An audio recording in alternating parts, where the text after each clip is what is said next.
Hi. Hello. Hey.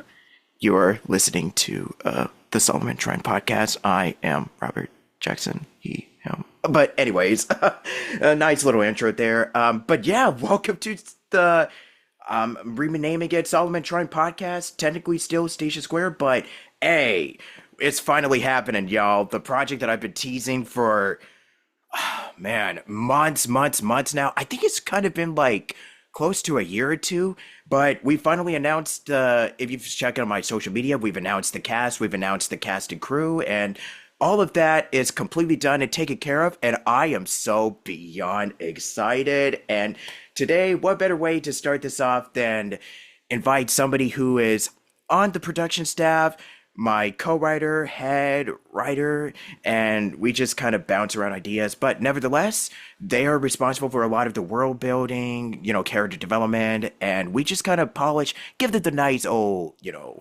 tune up, just giving a nice kick in the pants that we desperately needed to. So, ladies and gentlemen, this is Kayla Temshiv. Thank you so much for Hi. joining us on this I'm afternoon's episode on your end, but this morning for me. sure. So, yeah, Yay. time Hey, in zones. my brain, it's morning anytime I see someone for the first time that day. So good morning.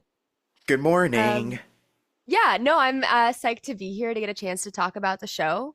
I've loved working on it, and I'm excited for everyone to see it. Yep, anytime, man. And yeah, in case you haven't noticed, we are kind of in our little character prep up gear. Like I'm William and she's Adrienne. I'm For rocking my those, Adrian fit today. the Adrienne, with the green, purple. Yeah, I mean, it's all good. I'm wearing like black because can't find anything. And I even have like this little beanie that I can't fit because I have my headphones on. So Oh, I forgot about, yeah, accessories do not work with the big old headsets, unfortunately. they don't, but hey, maybe towards the end we'll see. But anyways, thank you so much for joining me. Like, I can't believe what we've been working together for about I think it's close to a year now, and this is the first time that we're kind of sort of talking to each other like this, on a podcast. Who knew? Yeah, So I'm that's so really excited. crazy. That is really Yeah, it's crazy been a because while. yeah, most of our conversations are just kind of exclusively catered to Shrine, but it's not like, hey, let's just chill and talk. Hmm. Yeah, Yeah. we're working So hard. yeah, we've been both of us, dude. Like, well, I think that's probably gonna be like my first question. It's like, yeah, when do we get off times? Never. Actually, not at all. No. So, No. So, regardless, thank you so much. And yeah, I guess to start this out, just do your little introduction and yeah, just say to the people like, I mean, I've already said who you are, but what is it that you mainly partake in? What do you do? How's your 2025? Yeah, just do the usual icebreaker mumbo jumbo and sure. stuff. No, I've got plenty to talk about. Hi, my name is Kayla Temshiv. I'm a non-binary actor and writer based out of Dallas, Texas. I use they them pronouns. I have two cats. Their names are Hamlet and Ponyo. They mean the world to me. Um, and other than that, I am a full-time actor, writer, worker, going, zooming. I currently work predominantly in audio drama and in anime dubbing. I love it. There's nothing I love more than acting and writing, so I'm a happy camper. I've been working on Solomon Shrine for about a year now, and I've slowly bullied Robert into giving me more responsibility the longer I've been on board. I'm about to produce my first script, but until I sign a contract, I can't say anything specific. But I'm gonna be producing an audio drama in the near future that's independent. I'm working on Solomon Shrine, and I'm writing for a couple other projects as well. Yeah, bullying. That's putting it Yeah, very nicely. yeah, no. I just was like, hey, by the way, let me write this whole episode, and then he Yeah. did. Yeah. Yeah, because at first, we'll talk about the whole process in a little bit, but yeah, it's just this is why we kind of flow and work together very well. So, hey, don't knock it till you try it.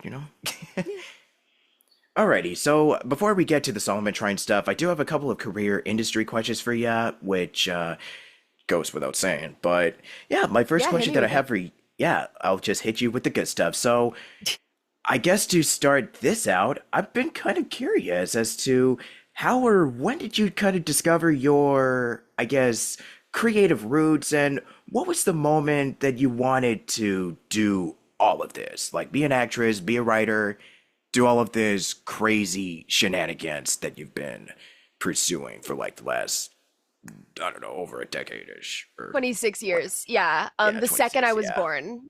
Yeah. Yeah, same. I came out the womb. I was like, I'm going to be an actor. And then I made it everyone's problem. Um, I don't know what actually did it. It was probably some like, I watched The Music Man when I was really young. I watched Grease when I was really young. I had a handful of grandparents that were really into taking me to see the like live theater. I'm sure somewhere along the line that was what did it. But there is no actual moment that was just like a straight up given since I was born. There are videos of me at like 2 being like, Kayla, and I'm being an actress. And then I took that very seriously. So yeah, I've been acting professionally since like 2020, 2019, I think. Um, and it's been lovely and I love it. I kind of accidentally fell into writing. I wrote fan fiction as a kid. I wrote what I thought was going to be novels and were just kind of fine as a kid. And then I got really into writing my junior or senior year of high school when I wrote my first play.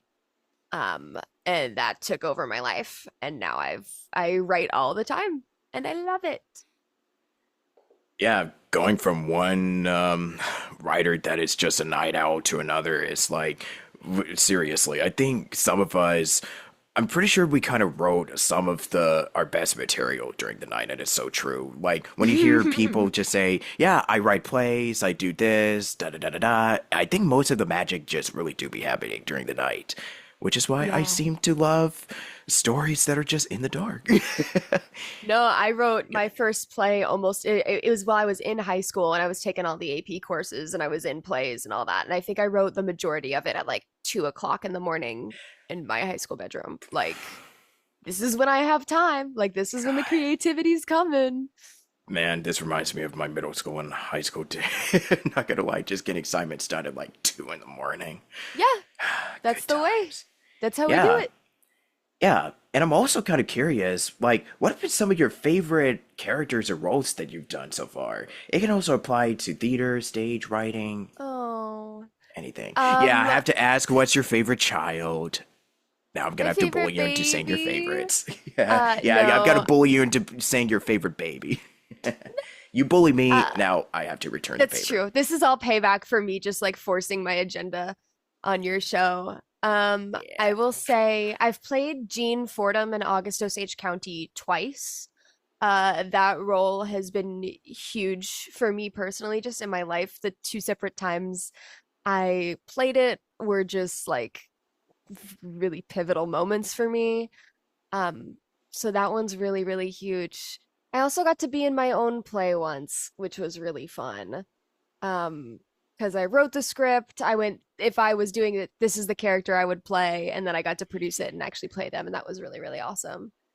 Um, I also played Duckling Smith in Our Country's Good, which is uh rated R trigger warnings for everything. Dark, dark play. Um, so good. And that was my like main stage debut in college, and that was really, really fun. Yeah. I think, okay, I remember for me, it was going to a lot of different shows. Just recently, I went to the Lion King musical. I've heard a lot about Wicked. I never really got into it very much. I'm sorry, y'all. I But won't judge you. It's yeah, okay. but it's like I just like the traditional stuff, like you mentioned, Music Man, The Lion King, and fun fact, the Music Man I actually finally seen. Like I've heard of the stage musical, but I've seen the movie from like way back in the '60s, and I was it's raised on really the fun. Yeah. movie. The Oh movie's man, awesome. Yeah, I was raised on a lot of those movies way back when, like Little Shop of Horrors. Heathers is another good one. I know it's a little R-ish, so Yeah, yeah. it's fun. It's a really fun musical. Yeah, I just kind of like a lot of stuff that is like very satirical and it combines horror and comedy and a lot of these different genres and then just make it into uh then just put all these secret ingredients and then you make like this cake per se. Weird food analogy, but yeah, I don't know. I'm hungry. So you just blame this because this morning and No, yeah, I just think no, about you're breakfast and food a lot. Yeah. hey, so fair. I'm like, we'll stop the recording when my stomach growls too loudly. It picks up on the mic. Right. Um, but no, I think pieces that mix genre are really, really fun. Um, I also left out maybe the most important one. I currently play Sylvie on the beginning after the end, the English dub. Streaming now on Crunchyroll. If anyone wants to see it's a really good show. And I just play a cute little baby dragon. Oh my And it's God. awesome. Yeah, it's exactly as cute, if not cuter, as you think it is. Um, and that one's really, really beautiful. And it's based on a web comic and then based on a web comic based on a light novel. Um, so it's freaking awesome. Oh yeah. We all love baby dragons all up in here. I mean, I grew up on oh, speaking of which, that actually is a perfect segue to my next question, which is I did that on purpose. yeah, so what would you say were very inspirational and left a profound impact on you just with your main influences on media, series, movies, games, all the good stuff. Yeah. Um, okay, this is telling. Lost, The Walking Dead, Attack on Titan. Like 1,000%. Lost was huge for me as a kid. Lost and The Walking Dead were what made me be like, I want to work in ensemble driven television shows forever. Like it stirred my soul in ways I like could not comprehend. Um, as far as musicals, like shout out to Sweeney Todd, love Sweeney Todd. I grew up That's why on I Les said Little Shop Mis of Horrors. too. Yeah. But in 2020, I believe, my partner showed me Attack on Titan and my life trajectory changed. I was like, "Oh, I didn't realize anime could be this." And it like opened up a world of media that I'd never really experienced. And now I live in Texas and dub anime. So, shout out to Attack on Titan. Yeah, well, talk about manifestation somewhat. I mean, Yeah. look, Attack on Titan is like, I know that the show is also, I mean, look, it's a show about, fending off against, these giant titans that pretty much eat your parents and your loved ones. But I've seen even Yeah. darker stuff than that. I really would like to do an episode on, what's that one movie? Perfect Dark, Perfect Blue, I think that's the name of it. For those that don't know, it's like this movie where spoilers. It's like it has this idol and yeah. Oh, sorry, I can't. I can Can you take say off the something? headphones, just wave really big when you're done giving the spoilers. Yeah. Oh, okay. Yeah. It's about this idol, and she does like music, and she has to fend up against a stalker, and there's a twist at the end, but I'm not gonna give away too many details. So that's pretty much about it. So it's stuff like that, and also Neon Genesis. That's kind of another obvious one. Yeah, Cowboy Bebop is one of my all-time faves, and the gateway ones like Dragon Ball, Sailor Moon, Pokemon, Yu-Gi-Oh, and, so on and so forth. I haven't been keeping up with a lot of anime, but I try my best when, or I could kind of just binge something on Netflix or what have you. But yeah, I think that's kind of like, yeah, for pieces of media that I love, I think it should be obvious, like when I'm working on stuff like this. I just really enjoy Gravity Falls. Yeah, Scooby Doo, Courage, but have more of like an edge to it. I like taking these really child, family friendly stuff and kind of just make it a little more, have like my flavor to it or Kayla's flavor, for both of us. Just make it more of like have some sort of like, okay, character development. They go through some serious traumatic stuff and they have to work together to overcome, the evils of the world or what have you. So, yeah, and since you mentioned Lost, that is pretty interesting. I didn't really consider it, but I know it was a lot of like, with other influences when we were writing the show, which will once again we'll get into in a little bit. But yeah, just talk about the whole writing process of that. But yeah, you're gonna say something? That was having the headphones off while you talked spoilers was actually the best promo you could have possibly done for Perfect Blue. Because now I'm just sitting here watching you and I'm like, he looks so engaged. Um, yeah, no, I caught a bit about Lost, so I put the headphones back on. I love Lost. Yeah, I didn't really give too It's many.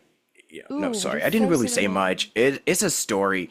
I mean, honestly, if you want a really good analysis, watch a video that it's this YouTuber named Super Eye Patch Wolf gave a really good explanation of why the movie is really dark and haunting. And I I also want to, love Dark and Haunting. yeah, and I also Yeah. want to give a shout out to the late Satoshi Kon. Just great filmmaker, animator, director in his own right. So recipes. Mhm. Let me see. My next question. What was it? Oh yeah. So what would you say was something that really helped you a lot as a storyteller from your extensive background wearing many different hats as a creator? I always thought about writing stories that I would want to perform. I found a lot of the times when I would read some scripts, you could tell they were written by people that did not also act. Because the people did not talk like people. It didn't look like it would be fun to be in for an extended period of time. So like I always write in a way that is very like actor character centric.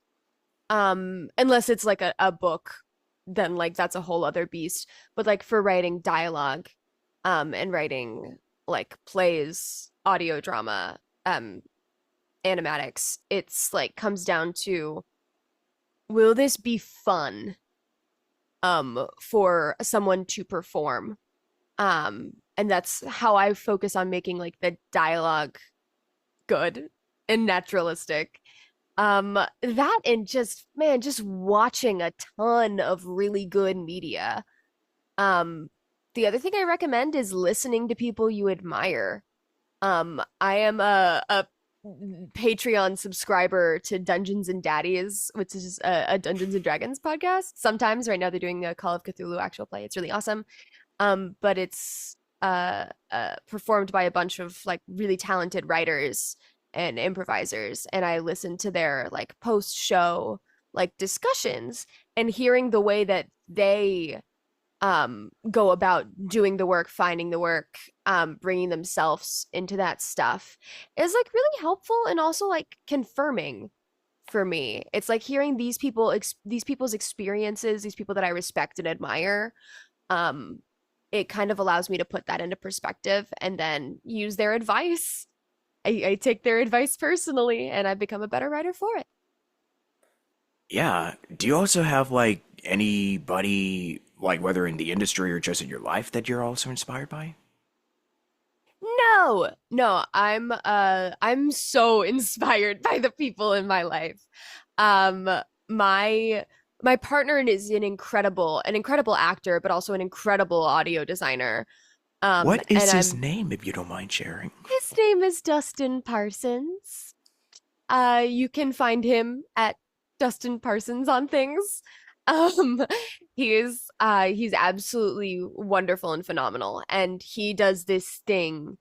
We live together, and he will be like, "Check out this thing I'm working on. Put the headphones on me," and I am constantly so impressed by how they manage to engage with the world through purely audio. So now when I write things for audio, I write them very specifically and intentionally so that I think of like a designer, what information can they show using like their craft to make the project better? How can my information, how can my dialogue and script lend itself to that to make a more cohesive experience? That's something that's just new in my life that's like been so intensely helpful. Um, and I mean, I've worked with some insanely talented actors. And just being around them has made me better. My very dear friend Karis, shout out to Karis.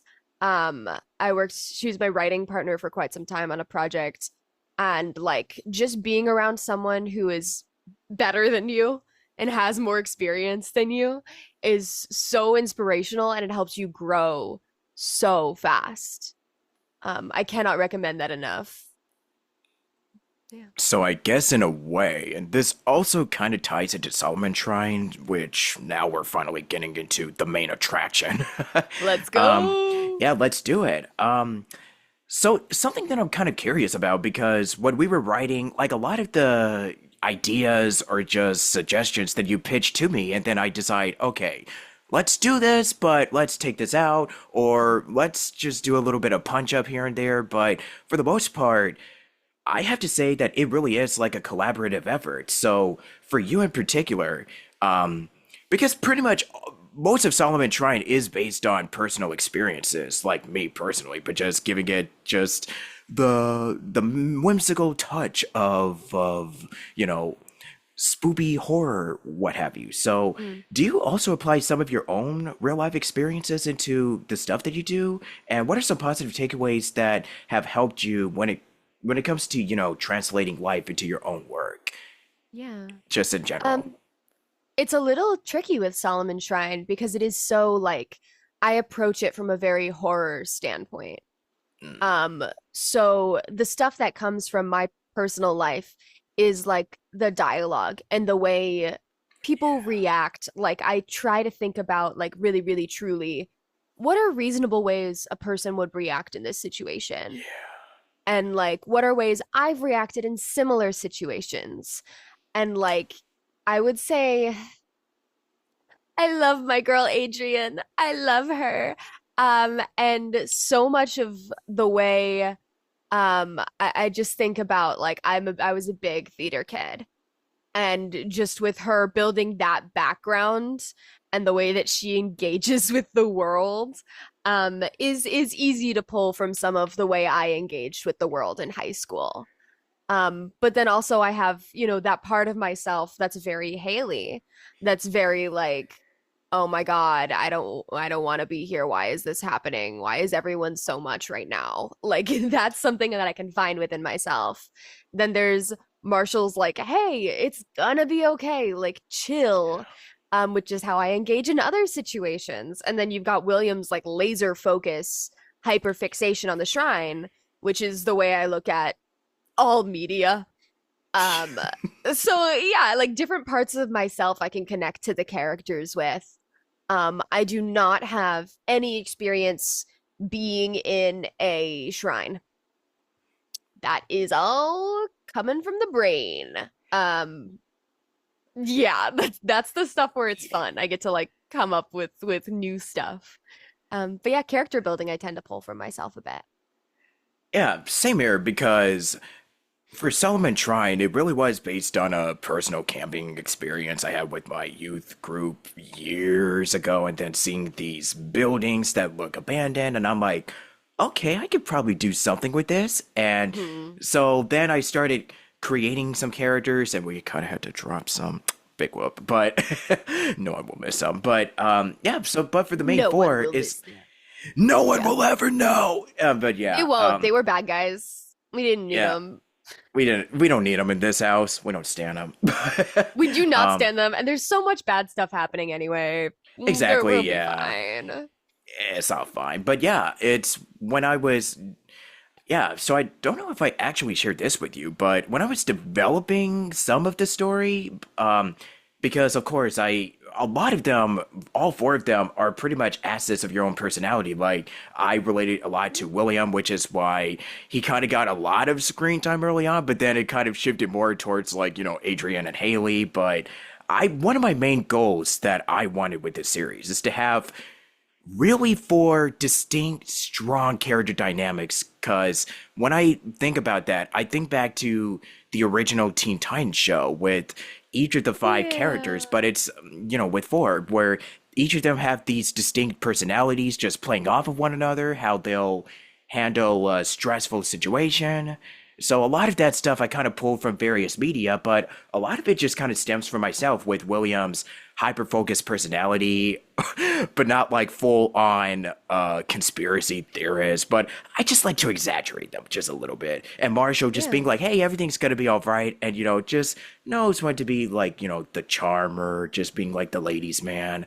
Adrienne with her bright, bubbly personality, which full disclosure, some of it was based on friends that I know and also my mother. Yeah. Bless you, Mama Sharon. Yeah. Oh, You're with the bubbly personality, just knowing when to dive headfirst and yeah, just always being there for others in times of crisis. Like just recently, just dealing with family emergency stuff. She was there every single step of the way, just helping, my family, my brother, and just all this stuff with, car accidents and stuff like that. But when it's also like, yeah, it's rough. So that's why I kind of had to base Adrienne on just people that I know in my life. But just, me personally, like Haley, it's very much my sister and myself. So it's just a lot of our personalities just combining into one. And boom, that's pretty much the genesis of where most of these characters just came from. Like a lot of them, almost all the characters that I have in the series, except the villain, of course, is all based on different aspects and traits of my own personality.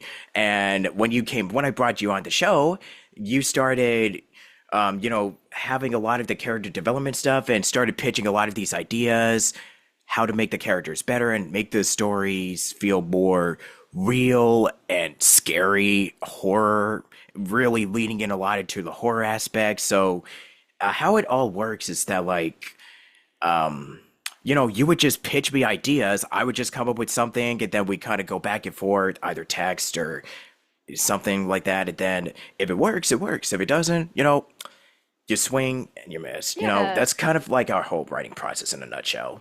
Yeah, and for the people, basically what I do is Robert sends me a script and I go, "This is how I could make things 1,000 times worse for the characters." And I Yeah, just pitch terrible, terrible things. And I mean that's a base. I do a lot of like focusing in and like clarifying stuff. But yeah, just like pitching there's games are such a huge element of Solomon Shrine, and I'm such a gamer, and coming up with ways to make these games, just to make the games, to make them fit into the world, to make them do something narratively for the characters. That's probably been like my favorite part of the process. yeah, Because it's so creative. It's just puzzle brain. yeah. And lasering in on that has been really, really fun.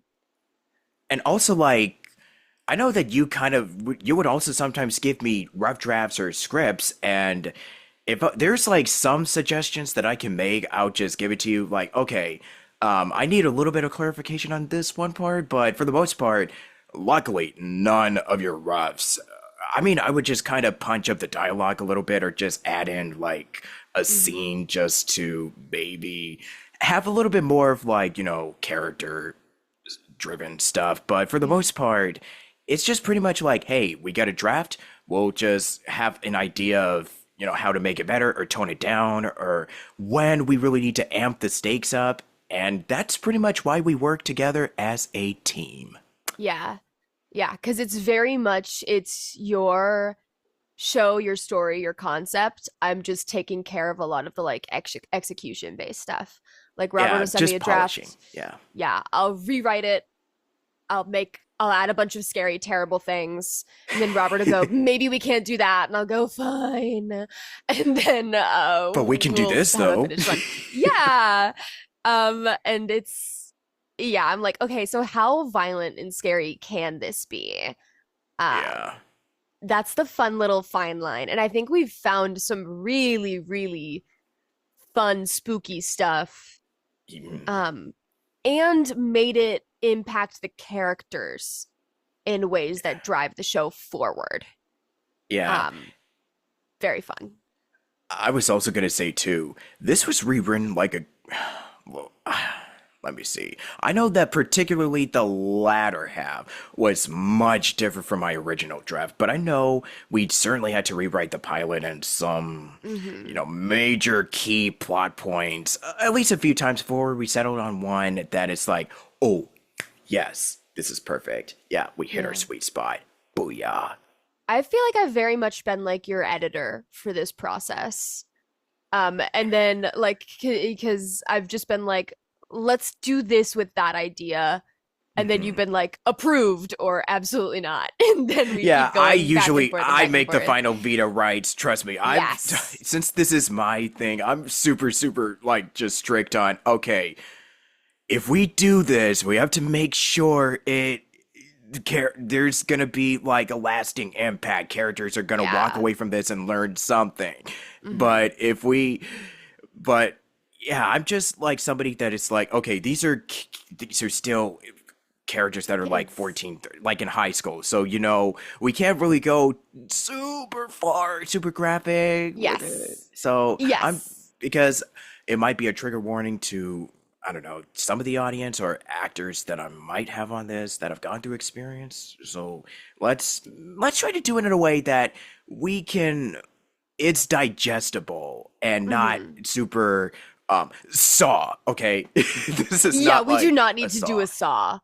Like characters like, hey, I mean, this is a game where they're going through mazes and stuff. But you know what's really funny? I have watched a couple of movies just the other night. There's this movie where it pretty much has like a premise that is similar to Solomon Shrine, Hmm. where they're trapped inside a cube. And then another one is Escape Room. That's literally the name of the movie that came out in I've like seen Escape 2019. Room. Yeah. Yeah. So, The I'm sorry? I was gonna say the goal is to make the games scary enough that you're traumatizing the characters Yeah. without like making it unwatchable. Like I Mhm. have seen a couple of Saw movies and I started watching the third one and I don't remember what I was doing. It was like late at night on a Halloween and we had to like stop it. We're like, I'm not in the headspace for this right now. This is simply too scary. So we're here to traumatize the characters, not the audience. Yeah, Um, let's not. Yeah, that's pretty much what I'm trying to get at. yeah. Because when we were also writing this, there's some elements of Squid Game which, after I've seen a little bit of it, I'm like, Love wow, Squid okay, Game. okay, yeah. So I can see where this is coming from, but we just wanted to make it to the point where it's not like a full-on rip-off. Yeah. And also with Monster House, which is another one that I was thinking about. We considered like Monster House was kind of one of our like headcanon inspiration like Um, references when it comes to writing for Solomon. So because they're in a house, they're in a shrine, and crazy stuff happens in both movies, and there's a yeah. twist in both of them. So There will I'm not going always to give be away the spoilers, not yeah. giving away the twist, but yeah, we're trust me, we're branching out that far ahead, like Yeah. one But I season at a mean, time. yeah, games that can kill you is not a new concept. And yeah, it really So isn't. like, yeah, our job is to make it interesting enough Yeah, to be either a fresh take on the concept or just so good that you want to watch it even though you've seen similar concepts. Um, exactly. That's our ultimate goal for this one. yeah, and I think the thing that does make this one so charming is that we have these four high schoolers who Couldn't be any different personality couldn't be any wise. different. They're Yes, also so intentional with their actions. Like no one is going to go through the shrine and leave the same person if they get to leave. It's like if huge if. yeah, there is no like filler character who dies in the first room so that you know that the shrine is scary. Like everyone is there to learn and grow. And to show four different completely unique perspectives on how people engage with high stress situations. Um, Oh yeah, which is which fun. yeah, and this might be the Christian side of me speaking, but including some of the biblical just stories, just remembering the stories about how, when Jesus and his disciples just did through all this stuff, and I remember he was on the cross and stuff. So I kind of wanted to do something where it's like, okay, how do we include some of the more, I guess, spiritual elements of it without being too preachy, you know? Like, I really wanted to include, teamwork and friendship and just when more come together, some of the verses of the Bible, but then also like standing up against the force of evil, like, because it does say in the word, like, if you just sit there and just let evil triumph, then you're not really contributing or doing anything. You're not really helping. Like, um, there's really nothing worse than just letting evil just get away with stuff. And that's pretty much the theme for this one. And also, don't rebel or be a streamer or do stupid stuff. Otherwise, you know, this That's could, so true. Not the yeah. anti-streamer culture. Yeah, as I'm not a very, I would say I'm like a spiritual person. I'm not really like a super religious Christian background Yeah, person, sure. but Yeah. like the themes that you mention are themes that are like universal. Yeah. There is something that is so beautiful about teamwork, standing up for what you believe in, Standing um, up. Yep.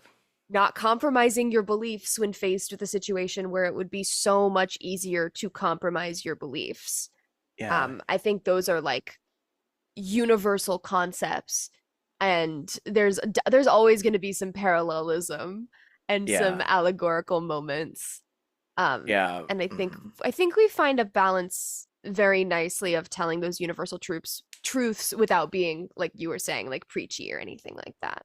Yeah. And how do we let the villains suffer the consequences for their actions? Yeah. I think Hmm. that's an element that, oh, I'm kind of sitting. I think I kind of have an idea, but I'd rather not. Yeah, just share it. You're gonna Yeah. probably have to watch more episodes in order to get the full effect. But anyways, I think this is kind of like a little part one conclusion. So stick around for the next part as we discuss the first day of June as we talk about Pride. So if you want to stick around for that, um, stick around and we'll see you in the next part. All right, talk to you in a little bit.